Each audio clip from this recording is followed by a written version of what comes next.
Hey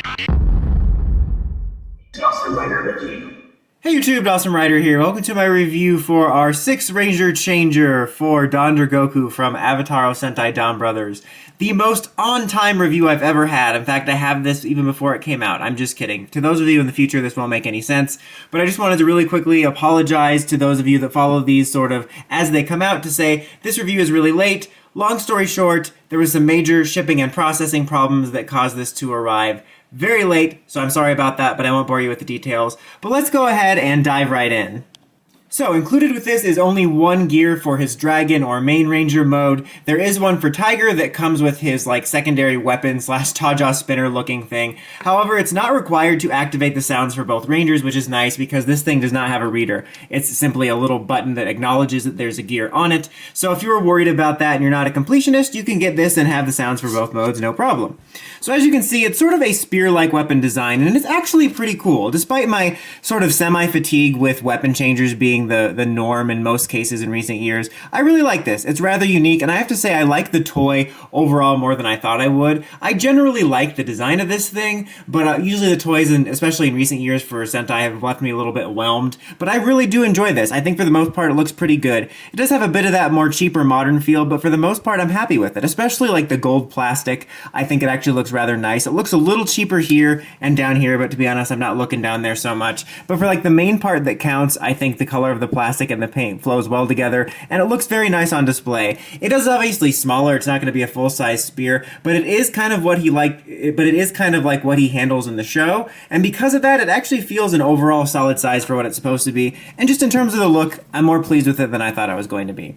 Just real quick note here before we get into the sounds. The batteries are right here. You unscrew this, and there's this long thing that comes out. That's what she said. I just wanted to note, you're going to be tempted when you unscrew this to just lift it up because it's going to seem like that. Be very careful. Don't do that after you unscrew it. You shift it downward, and it comes out this way. I just don't want you breaking it because I could totally see someone thinking that or accidentally having that happen.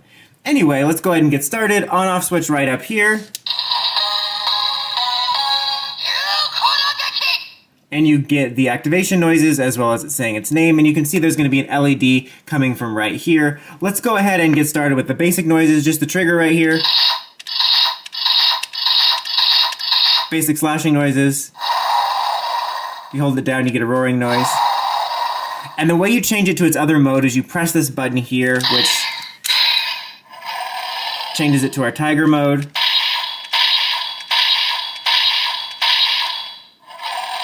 Roaring noises. It makes sense that you do it like this. It would be cool if it had an Instamorph feature. I think that would be really awesome to have a button that would fling out the blade. I see why they don't do it. I can't remember if it does it in the show or not like that, honestly, at this moment, because I'm second-guessing myself. But toy-wise, that would be super freaking cool, but I see why they don't do it, because it's one of those things that's a hazard for kids. Way to always ruin it for us, kids! I'm just kidding. Anyway, so let's go ahead and get started with the voices. So, the noises. I don't know why I said the voices. I mean, there are going to be voices. Anyway, so, press this on.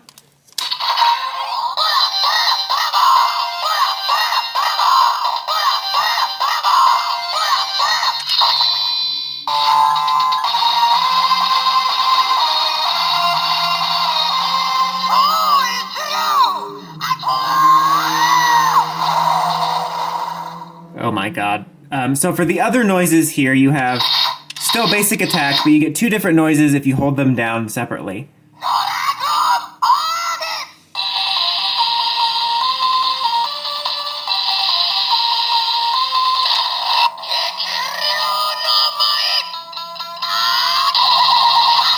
Oh my god.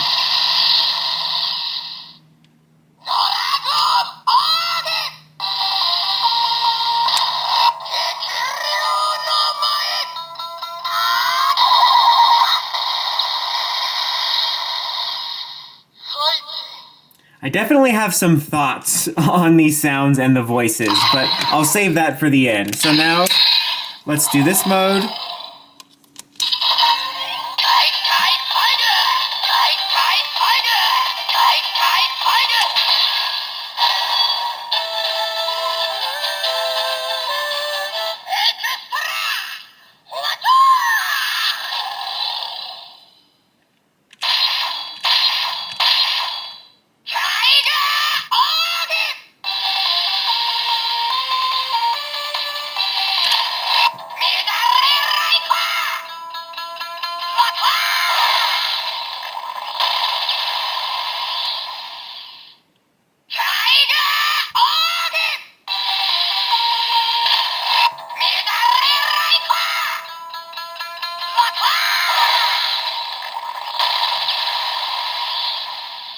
Oh, sorry. And then it does have some functionality with the main changer, and both in terms of it can be used in it, and it also literally functions with it. So just to show you real quick in terms of basic sounds, like just the main basic sound.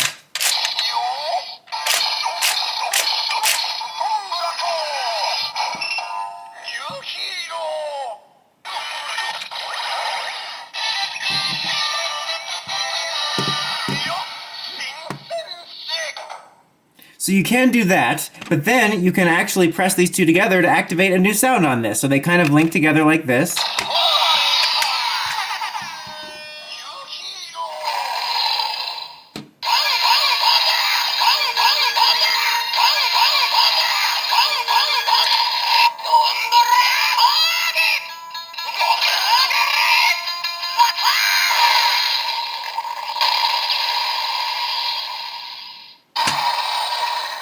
And do the same thing here. Whoops, wrong side.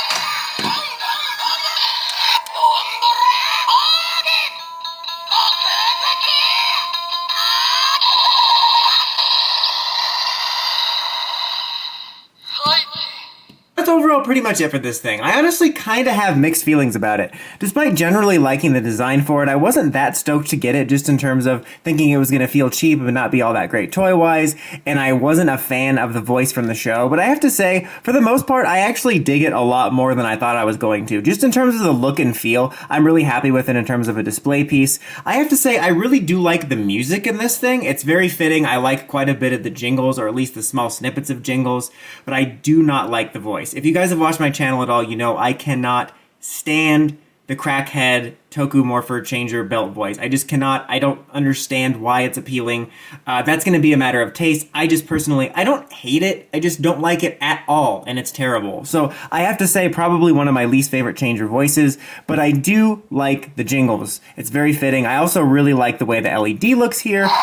I like the general functionality. I didn't even mean to press that there. That just kind of worked out that I showed that off. Anyway, I like the functionality of it. I like the fact that it works with the main morpher as I just shown, which is just kind of nice. It gives you a sense of playability and interaction if you buy more in the line. Not to mention this thing is also going to work with his main primary weapon, which gives it more functionality. So I have to say, overall, I find this to be a decent and solid changer, that if you are a fan of the changer or the character or are just interested in it, I can recommend checking it out, because I am personally actually more happy with it than I thought. It's nothing amazing, not a robust amount of sounds, but it's just kind of a decent classic changer that I'm kind of into despite thinking I wasn't going to be, even if I'm not personally a fan of the voice.